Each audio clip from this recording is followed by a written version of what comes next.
Thank you for joining us on day one of the StartmeupHK Festival, which is hosted by InvestHK. We're proud to be hosting a core event as part of their week-long festivities. And, this afternoon's female funding fair is all around working towards the SDG goal number 5, which is all around gender equality. And, I'm Nicole Denholder, the founder of Next Chapter Raise, and we focus on supporting women-led businesses to understand and access capital. And that's why we've teamed up with InvestHK as part of the festival this week. And we have a platform where female founders can go and understand about capital, understand the different types of funding available, where to find it, how to approach that funding. We heard a lot in the panel we just talked through around, getting to know. Actually, one theme that's definitely come out in both panels so far is starting early to build a network to get to know investors. So really thinking about that earlier in your cycle is really important to the founders that are with us. And the way we work as a business is we run 2 programs, both the Savvy Club and the Capital Club. And they're designed to support female founders look at revenue growth, look at business growth, and understand how external capital can support those goals. And that can be anywhere from crowdfunding to grants to revenue-based financing, angel investment, and venture capital. So there's a real kind of spectrum of opportunities that women can be thinking about in terms of supporting their businesses. Now, our first session today was, we talked around why female founders are good investments. Then we've just finished showcasing female founders changing the future. And our final session is with Gwen, bringing on around how can we build more opportunities for women to succeed. So what I'd like to do now is invite Gwen Four, who is on the Women Foundation's board, to introduce and moderate our next event. Thank you, Gwen. Hi. Hi. Thanks, Nicole. Hello, everybody. Welcome to this third session of the afternoon. And as Nicole mentioned, I'm Gwen Four. I'm a board member at the Women's Foundation here in Hong Kong. And with me are 3 very special guests, Debbie Watkins from Lucy, Deepika Kishan, apologies, Deepika, co-founder of Basis, and Adrian Wall, CEO of Edelman here in Hong Kong. I would like to try to invite all 3 of them to introduce themselves very quickly to our audience, please. Debbie, can we start with you? Yep, sure. Hi, everybody. My name's Debbie Watkins. I'm the CEO and co-founder of Lucy. And Lucy is a financial services app, a neobank essentially, providing a range of integrated tools and services to help women entrepreneurs to grow, thrive, and shine. Thanks, Debbie. Deepika? Hi, everyone. My name is Deepika. As Gwen mentioned, I'm the co-founder of an app-based investment platform in India called Basis. We are focused on the urban, millennial, and Gen Z working women in India, providing them the one destination where they can learn, they can talk within communities, and then act on their investment decisions. Fabulous. Thanks. Adrian, could I get you to introduce yourself as well? Yeah, happy to. Hi, I'm Adrian. I am the co-chair of a charity called Male Allies, which is part of the Women's Foundation. And what I'm not doing that, I also work at a communications company, helping businesses build or protect their reputation, and also doing employee engagement, where I'm hopefully trying to drive healthier business cultures as well. Thank you. So I think we'll just launch straight in, actually. I think having heard the last 2 sessions as well, we've already actually started diving into a little bit of the theme that we'd like to explore in this panel already around sort of female mentality, and as we think about, creating more gender equality and diversity in the organizations that we are all operating into. So interesting, I mean, Nicole's already mentioned about the HSBC survey earlier this afternoon.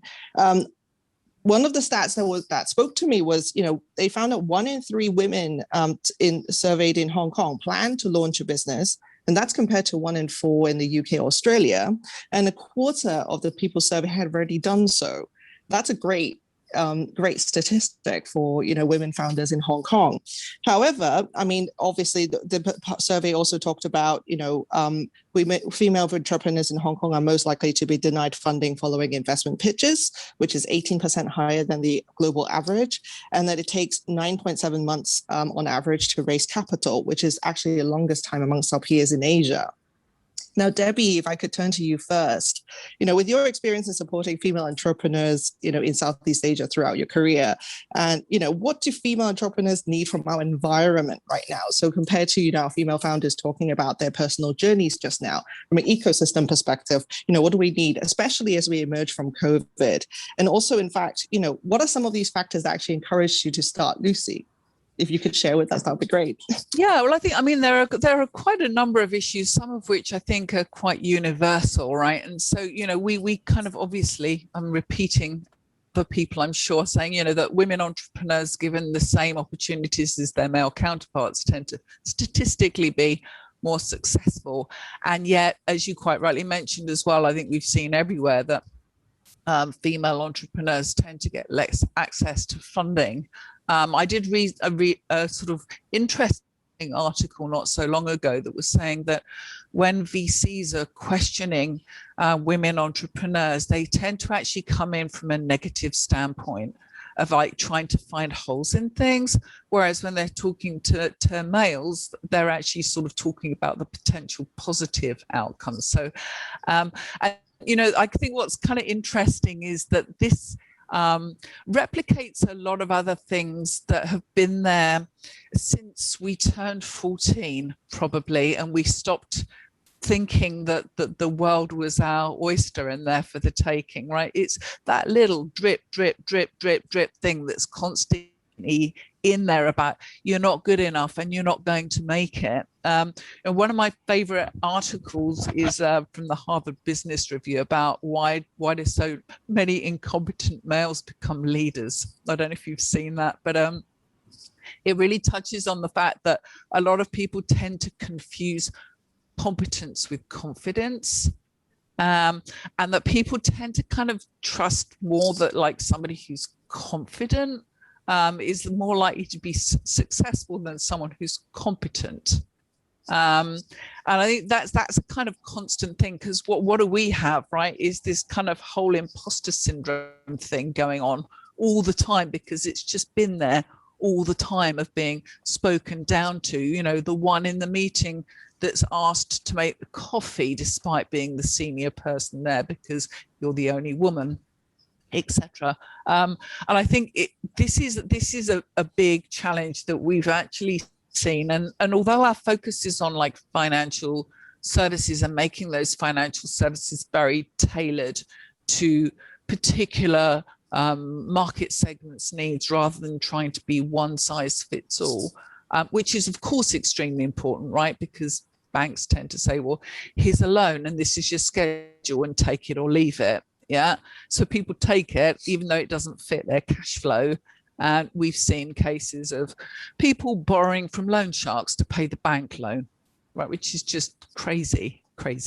But what we've seen is this kind of bigger picture, all the women that we've spoken to here, and my experience sort of way beyond Singapore in the 35 odd countries that I've worked in, is that kind of what women need when they're starting and growing their own business is more than just financial services. Financial services, very, very important, but it's bigger than that because of this whole confidence aspect, but also that, like being an entrepreneur is scary. And being a home-based entrepreneur is pretty lonely as well. I've had enough problems just sort of working from home, and having nobody to kind of bounce things off of or ask advice for. And this is kind of an interesting thing as well. It's a bit like microfinance, let's take as an example, right? We know that it's more expensive, like it's expensive to be poor, right? Lower income people pay more for exactly the same thing as we do. And this is a kind of variation on that theme, I think, that like when you really need access to a consultant or a decent training course is the time when you can least afford it. The bigger companies can afford it, but it's the smaller ones that probably need it more, is that kind of mentoring and advice, and a little kind word when you're feeling that you can't get out of bed in the morning, and a peer network, or somebody that's just one page ahead in the manual, right? Someone who learned how to do this yesterday and is happy to pay it forward and share, say, yep, I know how to do that. And so we're seeing, what we're seeing is like, and that's why we've done what we're doing at Lucy, is actually to look really quite holistically and say, like, what are all the things that are preventing women entrepreneurs from getting their businesses started and from moving forwards? Fantastic. Thanks, Debbie. Actually, Debbie started talking about a lot about mentality and, you know, the stereotypical things we think about when we associate with women, actually very much resonating what the last panel was also talking about in terms of imposter syndrome, etc. And actually, when we think about mentality, you know, one of the emerging realizations, you know, of the past 12 months in terms of impact of working from home, particularly, you know, is on our working mothers. You know, women are very much expected to bear the brunt of family responsibilities, but also continuing to perform in their, you know, everyday working roles, you know, super moms, as we call them. But whether working from home or not, you know, this period of uncertainty has definitely impacted women enormously. Now, Adrian, you know, recently the Male Allies, TWF, Male Allies, and Ipsos got together to carry out a survey on, you know, gender perceptions in Hong Kong. I know it's a small survey, but it just reminds me some of the findings that we found on that one. Could you highlight some of those findings? And also maybe, can you share a few views on, you know, why you think there are some of the underlying factors, please? Yeah, of course. And I think you're right. It ties in exactly to this issue around mentality as much as anything else. So the Women's Foundation conducted this research in partnership with Male Allies to sort of help put it together, and the great people at Ipsos, thanks to them. And it was a survey of men in Hong Kong to look into attitudes towards gender equality and what some of the barriers are there. And look, I think it sort of backs up our overall view of where we are here in Hong Kong, which is that, yes, we're making progress on awareness, and we're probably making progress on business policy, and even to some extent government policy, although I think that probably in inverted commas.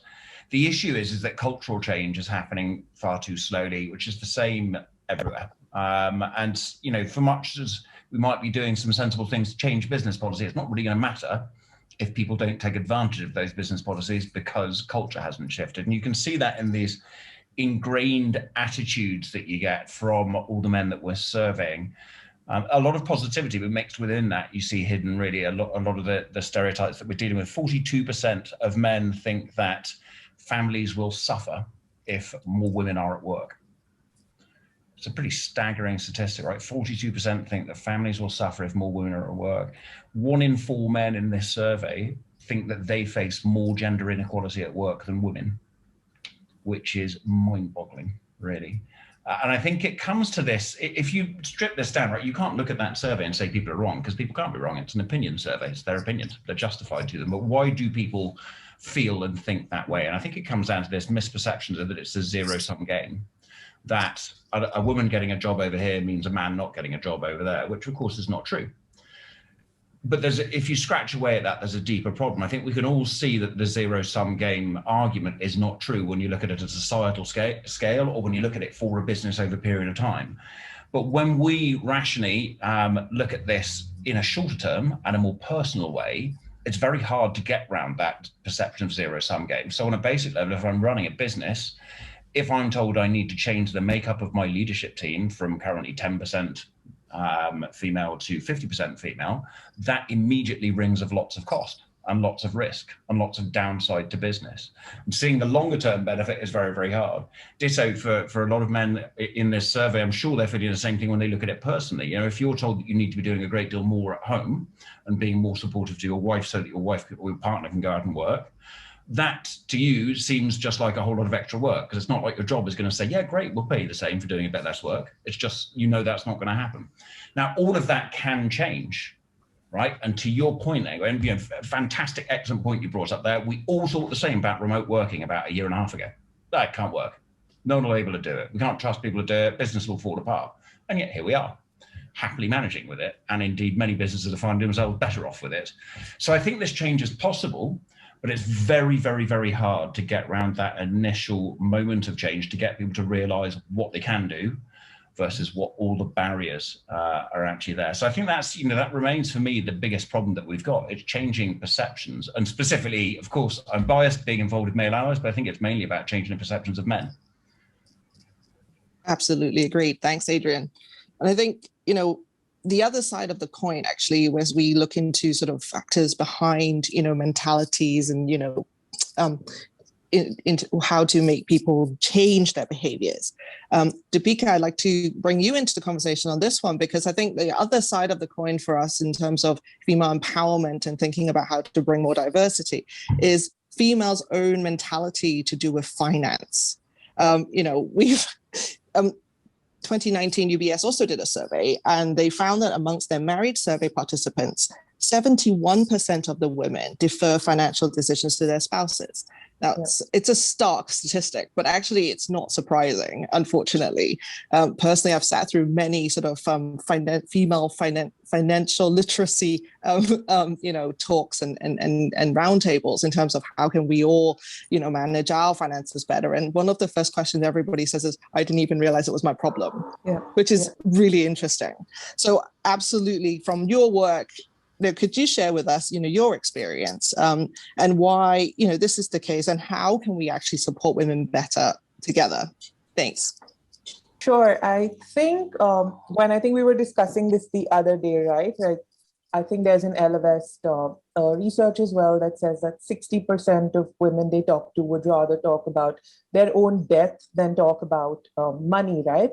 And I think culturally, men have been the owners of wealth. I think over the years, men have been the owners of wealth. But however, I think I was reading this Oliver Wyman study, which now said that 40% of the global wealth is owned by women. And if that wealth is owned by women, then as women, we really need to become much better at managing this. And I think it's small incremental steps, right? I think if you were to talk to any woman in this room today, we all are seeking autonomy, we're seeking privacy, we're seeking independence when it comes to our wealth. But that's only going to happen if we're equipped with the basic knowledge of what we should know when it comes to managing our wealth. And I think more than ever before, in the last 12 months, we've seen considerable change. I can speak for India, of course, right? And especially so in the last 40 days, where women have lost their husbands, they've lost their fathers, and the wealth was managed by the man of the house, and they're totally caught unaware, even in terms of how do I access that health insurance policy or that life insurance that my father had. So I think as a community of women itself, we need to become more open about these conversations. And like we were discussing the other day, men are so vocal about this stuff. When a bunch of boys meet up, they're talking about what investments they made, what they're looking at doing. And it's unfortunate as women, we don't do that. We withhold any information that has to do with our money or what we're making in terms of investments. I think step one is talking about it more. Starting with talking to your family about it. And I know I can speak for this for Asia for the most part. Again, culturally, the girls are not talked to about money early on, like even in their teens. It's the boy in the house who's probably made to open a bank account and taught how to manage that money. But that doesn't happen with the girls. I think for all the women who are parents in this room, I think start with your daughters. And for all the women here, it's exceptionally important we do realize what's important to us, right? I think for each one of us, we have different objectives. And the same Oliver Wyman study also said that in retirement, women have 30 to 40% lesser wealth than men and would probably tend to even go into poverty because of that inadequate retirement fund. So I think starting with simple stuff like what are your independent objectives, keeping aside whatever you need to do as a family financially, what are your independent objectives, and start thinking of how you're going to get to them. And I think the most basic thing, right? We've all heard about how inflation is the devil and our enemy and eating into our money. I think basic things, just try and park your money in an investment that's beating inflation, if not beating inflation, meeting inflation. So begin with that. And yeah, we can talk about that a little more. Yeah. Thank you. That's fantastic. I think we've shown, very, very sort of quick round style, the various barriers and various challenges to a female, any female, to be honest, in the world we live in today, but particularly even more so for our female founders. I wanted to just bring, at this point, some statistics on Hong Kong as well, especially to this panel, since, it is Startup Hong Kong, and also, to talk about some female participation rates. So obviously at the beginning, we talked about female entrepreneurship. The statistics on that is quite encouraging in Hong Kong. I think we all know many people around us who are starting or have their own businesses, right, in various shapes and forms. The wider perspective on female participation in the workforce is a little bit more, makes me stop and think, I suppose, with the way I would put it. So, for example, we have relatively low female participation in the workforce, 55%. That's low compared to, Singapore and Australia, for example. Our gender pay gap in Hong Kong is 20%, and that is actually lower than it was 10 years ago. 2/3 of workers earning less than $5,000 a month are women. And that's, probably because women are overrepresented in casual, part-time, and lower status roles, meaning they lack the safety net offered by full-time and higher qualified jobs. Homemakers, along with some other part-time workers and the elderly, are ineligible for MPF. While others in low-paying jobs who do have MPF often don't have the financial savvy to manage their accounts. And 1 in 6 women live below the poverty line in Hong Kong. And amongst single parents, 85% of those living in poverty are women. Now, putting that all together as a view on Hong Kong is, as I said, makes us think. And I just wanted to, bring this up because at this point in the panel, clearly, we all have something to do about this, to bring more diversity, to bring more gender equality into our own environments in Hong Kong and in Asia and the rest of the world.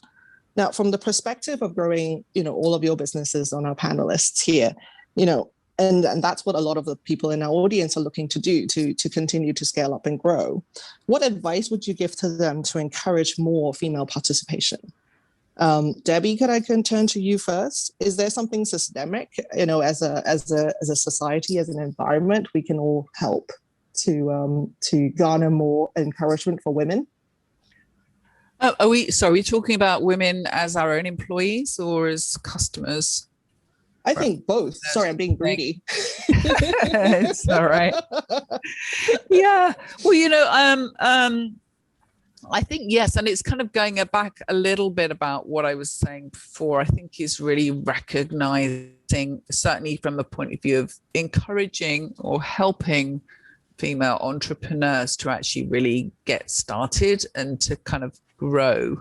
And that's particularly what we're focused on, is one thing, and maybe this is relevant to Hong Kong as well, but certainly what we've been seeing here in Singapore, which is quite similar in profile, is, with everything that's happened with COVID, that statistically, globally, again, I think a lot more women have lost jobs than men have.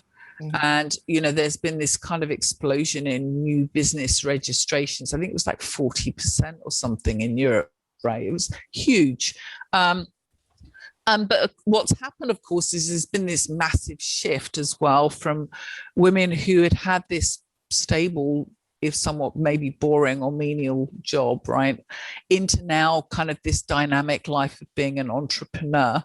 And that's a massive shock, I think. It's like, And one way I can kind of compare it is to, you know, where I've worked in the past has been a lot of developing countries, where sort of being an entrepreneur is just what you do because there is no alternative.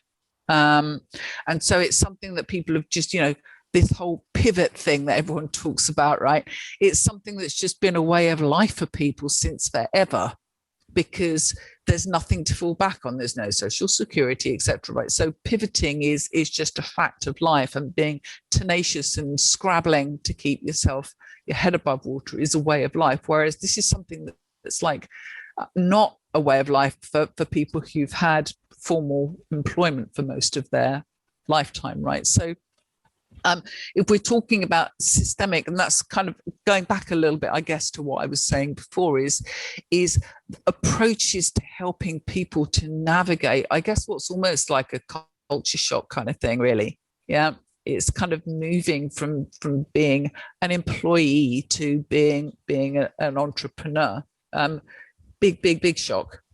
And so definitely I think there are approaches there, and probably at sort of the risk of blatantly blowing my own trumpet, but you know, this is kind of what we've been really set up to do, and it really goes back to my experience in like all the different countries I've worked in. And I mean I've been everywhere from like DR Congo to Pakistan to Papua New Guinea, and seeing kind of pretty much the same thing, this kind of people who are striving and are tenacious and are pivoting and are always got one eye on what the next business opportunity is going to be, right? And so it's kind of how to instill this mindset when people are now moving into this new sort of more gig economy kind of environment.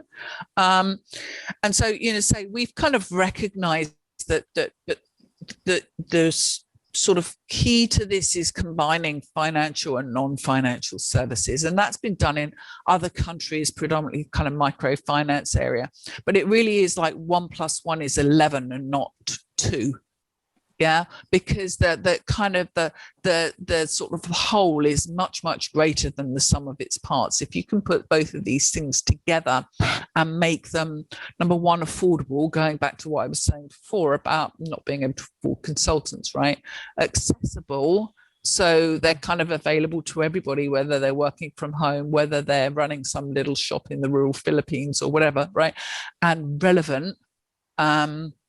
So it's actually something that's appropriate to someone at the right stage of their growth trajectory. You know, this is kind of what we're seeing is the kind of the way that things can be sort of made a bit systemic. And that's what we're actually aiming to do, is to provide affordable, accessible, relevant, and sort of tailored services delivered via an app that are actually helping sort of women to get access to everything they need at each stage of their growth. And I'm saying systemic as well, because, you know, our aim is to be scaling through Southeast Asia and then beyond by partnershiping and front-ending banks. Because we know banks don't want to serve most of the sort of micro entrepreneur women, sort of particularly, but they absolutely would like the consolidated loan book, right? They just don't want to serve individual customers, and particularly they like the consolidated loan book because women are statistically, again, of course, a much better credit risk than men, globally proven, etc. Right? So, and so that's kind of what we're seeing as the approach has been, is providing people with access to everything that they need from a practical point of view, but also this emotional support. Going back to what I was saying before, right, about you know, sometimes you just need a little kind word from somebody else.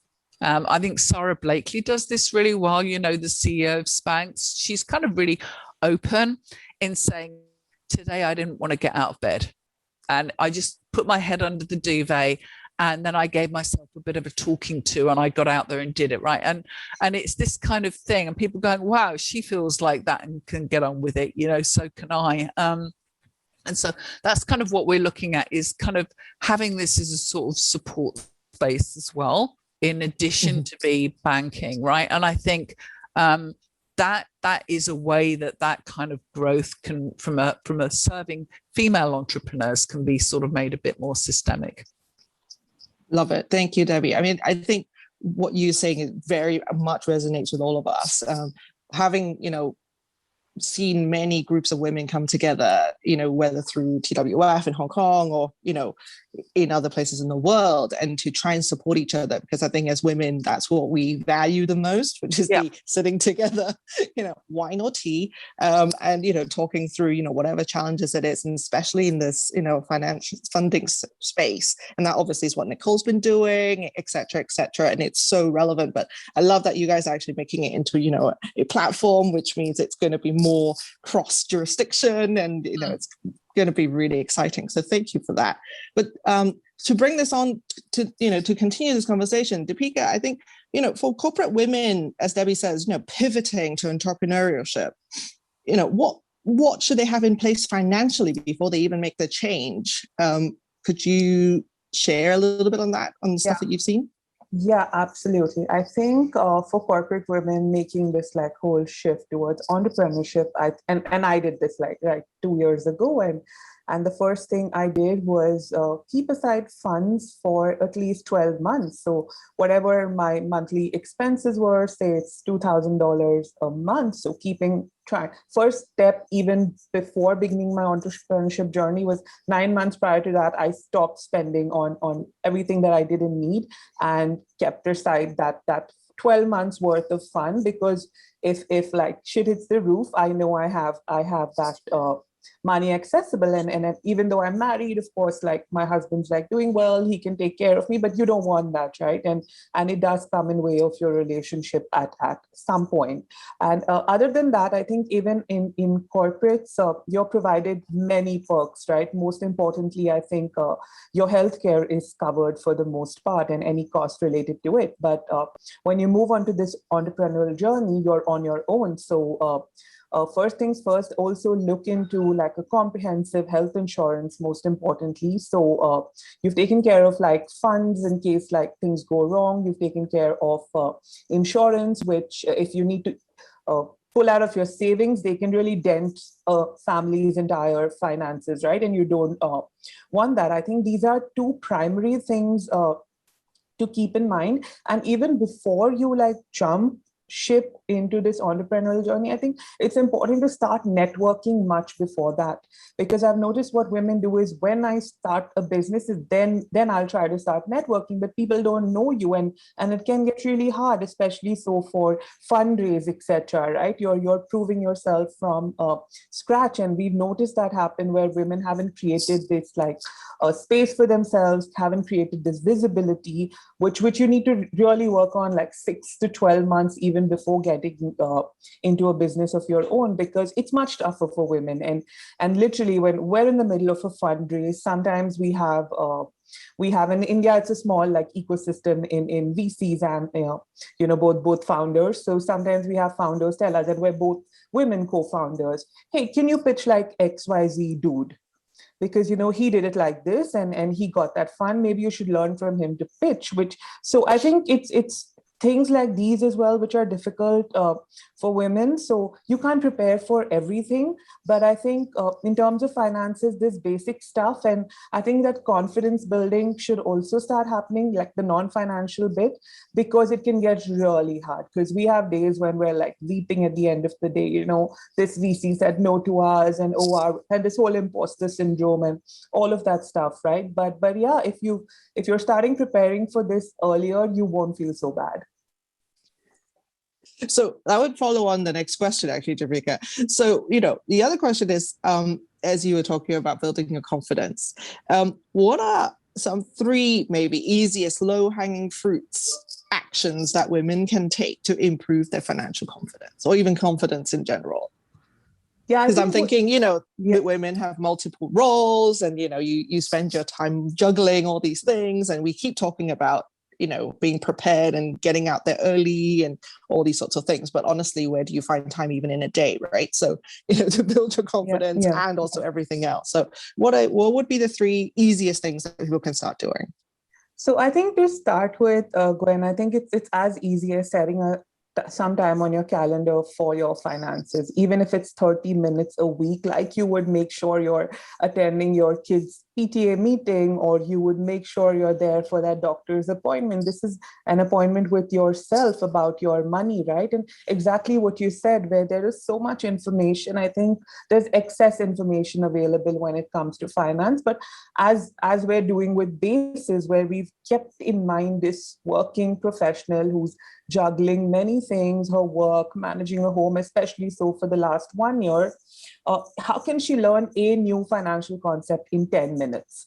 That was our challenge to ourselves when we were building Bases, and we've successfully done that. We've built over 35 topics for now, and we keep adding on because women want more.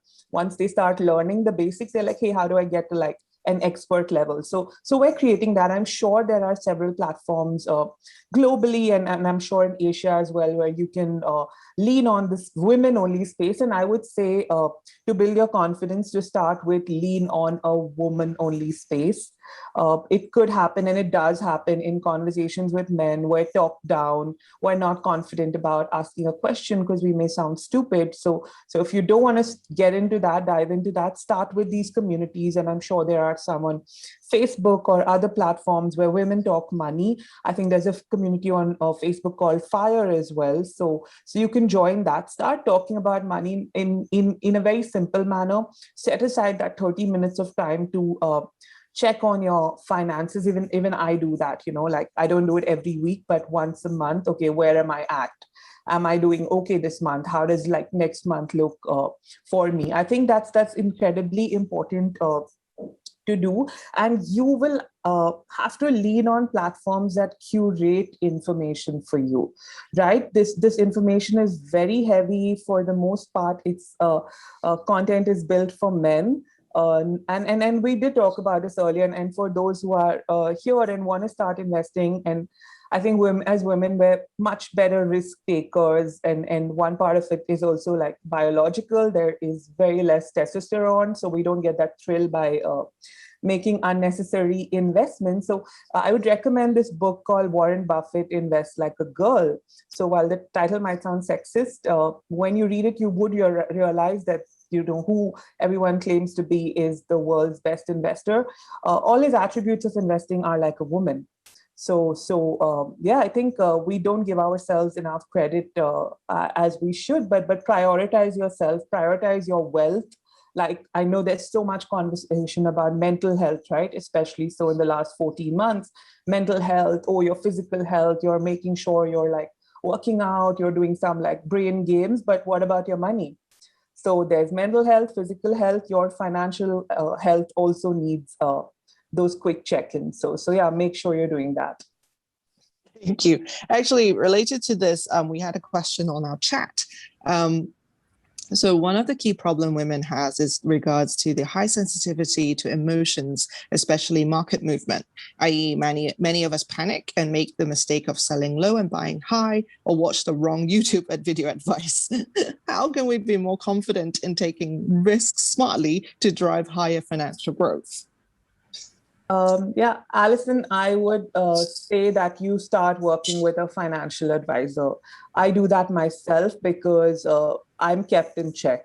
Because even as an investment professional, there are times when I can get emotional about my money, and I think we're all sort of our leading financial decisions are made on fear and greed, right? So in fact, if you go back to March 2020, what the global markets looked like were totally different to where we are right now. I think, 12 months ago, everyone was panicking and let's liquidate all our investments, let's move to cash because we don't know where things are going to go. But that's totally changed. If I speak for India, the market has doubled. So if anyone invested 12, 14 months ago, they're sitting on a double corpus. But those are the lucky people. But apart from that, I think you'd need to be aware of your risk profile, right? So being aware of your own risk profile, working with a financial professional really keeps you in check. And even when you were making that investment, I think it's important to identify what was the objective. Was the objective that I'm going to sell this when it doubles? Was the objective that, hey, this is something that's going to feed into my child's like education or graduation when that comes up. So if you have an objective attached to it, it's very simple to do it. I'm not a big fan of YouTube, who we call finfluencers, where there are these very young people who probably not even dipped their toes into investments, giving you advice about what you should be doing with your money. So I don't think TikTok, YouTube are probably the go-to places for advice. You can get the information, but don't rely on that financial advice at all. I know it's a very strong statement, but yes, don't rely on that advice. Use the information and use it to your advantage. Yeah. Just building on that, actually, there's another really good book, and I'm definitely going to buy Warren Buffett, Invest Like a Girl. But another good book for this kind of instance is The Rational Ape, because I don't think it's necessarily just a problem for you, Alison, or indeed just for women. It's just that's the nature of us being irrational beings that are subject to deeply ingrained biases of ourselves. Yeah. There's not just obviously men that suffer from unconscious bias. Women do as well, and all the biases that are imposed on you. The nature of having something like imposter syndrome shows you how a bias can be forced into you, rather than just displayed against you. And I think in any of these decisions, exactly right, getting advice from other people, it's all about just removing the human part of the decision-making process and having tests and checks and balances in there. And it applies to investing, picking jobs, you name it, any kind of thing. We all get the irrational kind of drivers of decisions that get in the way. Thank you, Adrian. I think I agree. And actually, just to be devil's advocate for a second, that's also why getting together with groups of females is actually quite useful in actually having conversations about investments. Just because, as you know, we've said, it's not something that we naturally do. But at the same time, actually, you start understanding why other people have made the decisions that they've made. And I'm in this group where it's lots of women, and they all bring up what they're investing in, and it's, you know, things I would never have thought of. Not to say that I then go ahead and do it, but, you know, at least you understand a bit more about the landscape and the options, etc. So talking is actually a really good point, but obviously talk to the people that you want to. Now, Adrian, since you've been speaking, I wanted to pick up from what you said earlier. You know, we said we understand, you know, gender diversity is, you know, it makes sense in the long term, but as you say, practically, you know, at this moment in time, it's a lot of cost, it's a lot of risk, especially for organizations, etc. Can we speak a little bit more about, you know, what practical steps, since it's so difficult, but what are some practical steps that people can take to build, you know, more diverse leadership teams, organizations, etc.? Yeah. That's a big question, and I shall try not to take the next 18 minutes answering it. So I'll try and let me have some think about some bite-sized stuff. So for people as a whole, so I don't think we should look at this as just businesses trying to address it. I think you can start with people that belong to businesses, and you know, my presence here on this call is very much related to me being part of Male Allies, and so I'll sort of talk from that perspective.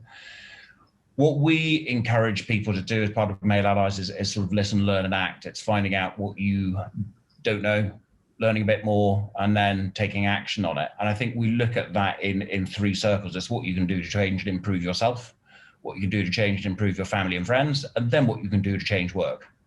And I think starting from that perspective will probably lead to us all changing the world. Starting from just what businesses can do, it's just a slow way of doing it. A much slower way of doing it. So I think there's that for a start, finding the people that we want to try and change and encouraging them to think from that sort of perspective. And that is not the people that are already coming to your gender equality group. It's not the people that are already sponsoring TWF.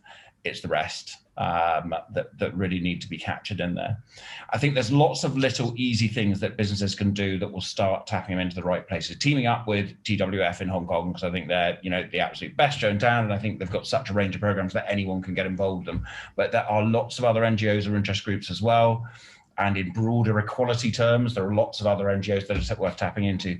Businesses still see that as a matter of sponsoring and therefore getting something out of it.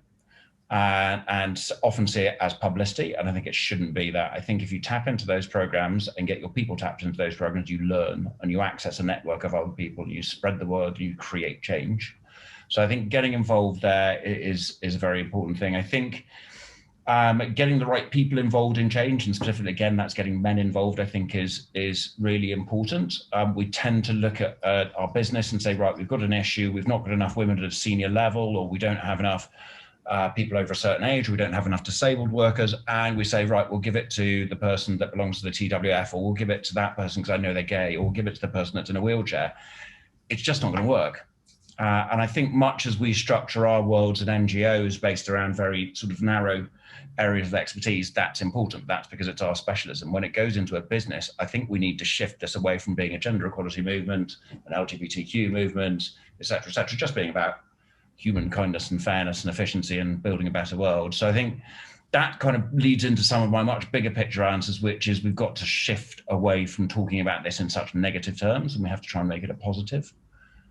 This needs to be encapsulated in terms of disruption and innovation, and having a different workforce for a different world, rather than it being captured in, we need 25% of people with different genitalia on the board, which is just stupid. It just isn't going to work, and it just figures a distraction. So, I think we need to start broadening the conversation out about how this is a new working world, as we are now doing back to front with remote working and life post-COVID. It's about a fundamental reassessment. That brings me to my really big one, which is I think we need to rewrite capitalism, but we're definitely not going to do that in 14 minutes. So you'll have to organize another event, reimagining capitalism. But I think that's a really important one in this world as well, because startups, as much as anyone, have to be driven by immensely tight financial targets. And they're immediately looking for investments for people who are obsessed with immensely tight financial targets. And the way we currently design the system, immensely tight financial targets do not jive very well with being a more human company. And we need to try and bridge that gap a little bit more, and not just for massive companies like Unilever who can afford to do a triple bottom line, but for all businesses. First step in trying to do that, I don't think we should look to government. I think we hopefully change culture. I think businesses and industries need to look at self-regulation. And I think we need to see more cooperation across businesses, where particular industries come together to create standards that allow everyone to change at a fair pace and that drive policy change at government. Bugbear, next one, government. We spend an awful lot of money as businesses lobbying for lower tax, an awful lot of money lobbying governments to be able to carry on our business as we should. We could probably divert a small amount of lobbying money to asking businesses to change on other matters such as gender equality. And I think that would be another easy, quick win. Really big picture stuff, I think businesses could look at their power outside of just their own employees. If you look at popular culture, it's one of my other bugbears. It is staggering what you see on television versus what you see as reality. Either for my kids who are growing up on kids stuff, I'm watching Paw Patrol and seeing one girl in pink and 4 male dogs, right up to what my wife and I might be watching with Real Housewives or something like that. It is disgraceful the way that popular culture is ingraining stereotypes in us. And how is that all driven? By very large corporate sponsors that are paying the bill for advertising. And they have the ability to try and force change. But again, we sort of sit back and we ignore everything that's further down our supply chain. And I think businesses as a whole have huge power to drive change by forcing their partners in their supply chain and their customers to behave a little bit better. So if we can just do all of that by maybe next Wednesday, then I think we're fine. Thanks, Adrian. No worries. Nice bite-sized answer for you there. Just, what can we do better? Let's just change the world by next Wednesday. I love it. I love it. Exactly. I love it.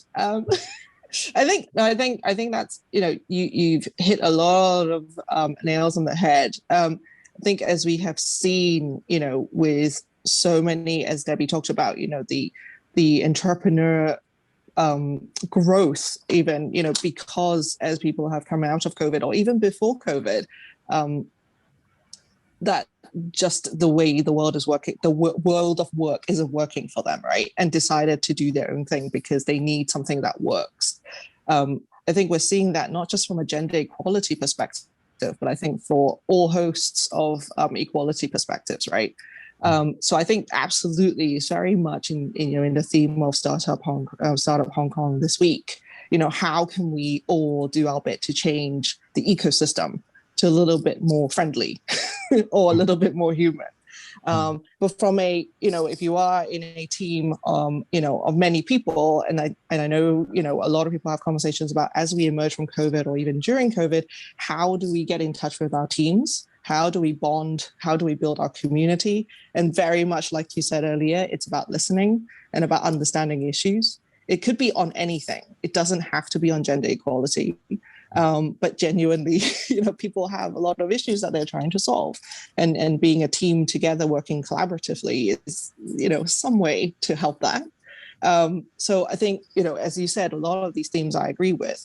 Now, back to building companies, Adrian. So this week is all about building scale ups.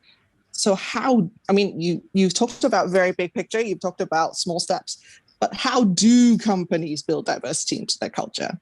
We talked about it's not just about a quota, not about giving it to the people who are, linked to whatever organizations. So how do we build this culture as they move from startup to scale up? Well, I think one of the characteristics of many really successful startups is that quite early on they're values-driven businesses, and that's a benefit of being founder-driven. You can set the tone.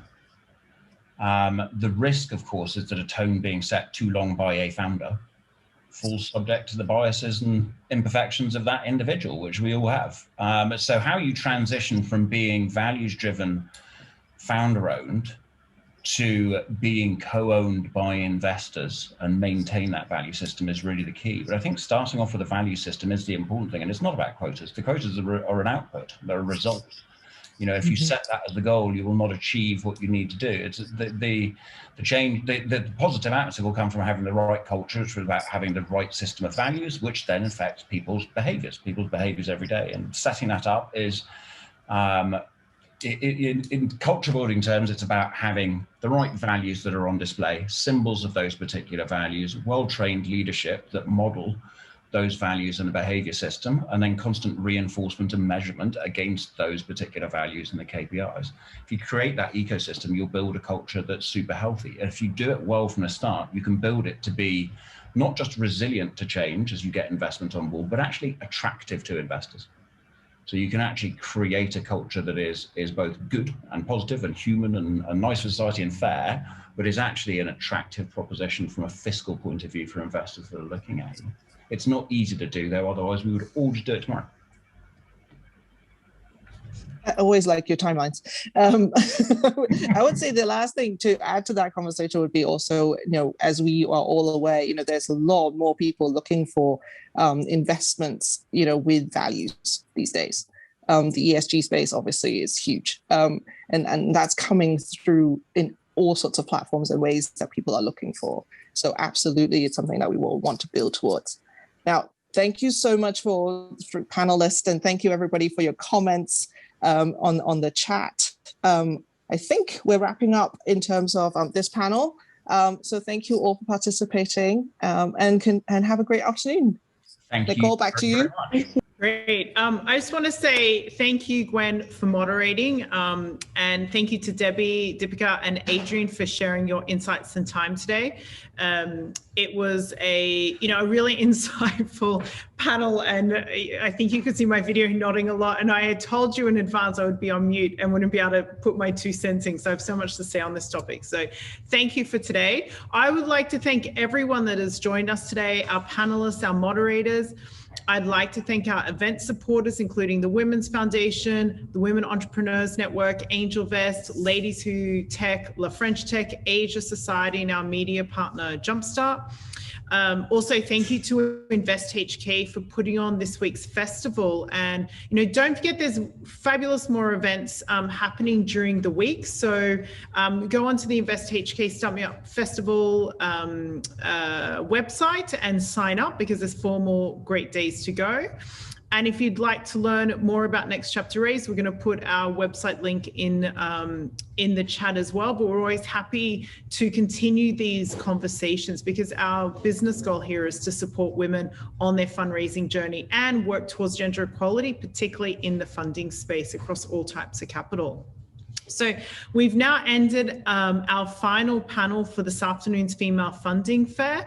For some of you may be joining our mentor founder hours this evening, or that's starting at 5:30. So we look forward to seeing you there. But otherwise, we're finished for this afternoon.